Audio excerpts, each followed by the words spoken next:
इथं आपण तांदूळाची भाजी घेतली आहे. आता आपण ही उकडून घेणार आहे. भाजी उकळली तर आपण पाणी गरम करायला ठेवलंय. पाण्याला उकळी आली का त्यामध्ये भाजी टाकूया आणि उकडून घेणार आहे.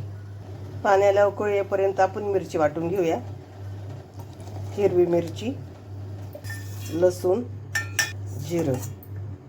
आता याची आपण बारीक पेस्ट तयार करून घेऊया. इथं आपल्या पाण्याला उकळी आली आहे. त्यामध्ये आपण भाजी टाकून घेऊया.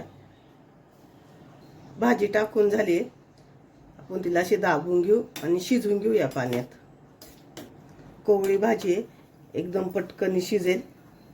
एकदम गाळा नाही करायचा.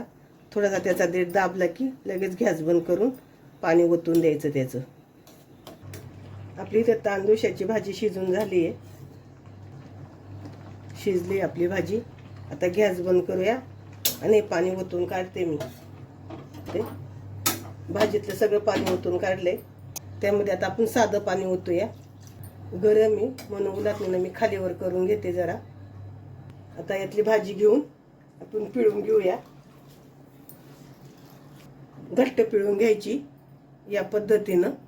आता मी सगळी भाजी पिळून घेते आणि नंतर दाखवते.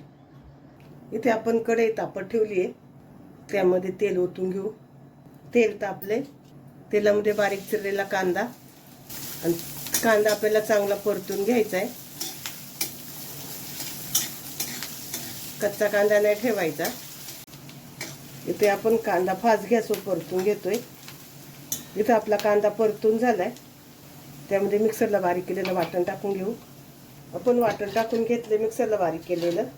चवीनुसार मीठ. भाज्यांना मीठ थोडं कमी घालायचं आणि चांगले परत परतून घेऊया. हिरवी मिरची तिचा कच्चेपणा गेला पाहिजे.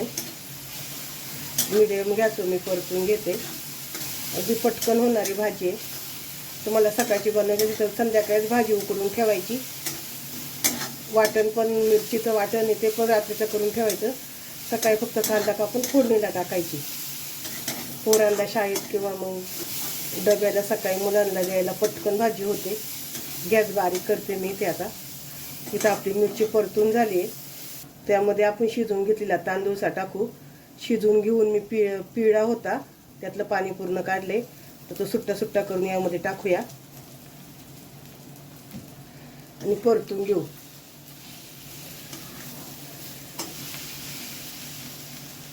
अगदी 2-3 मिनटं चांगली परतून घ्यायची.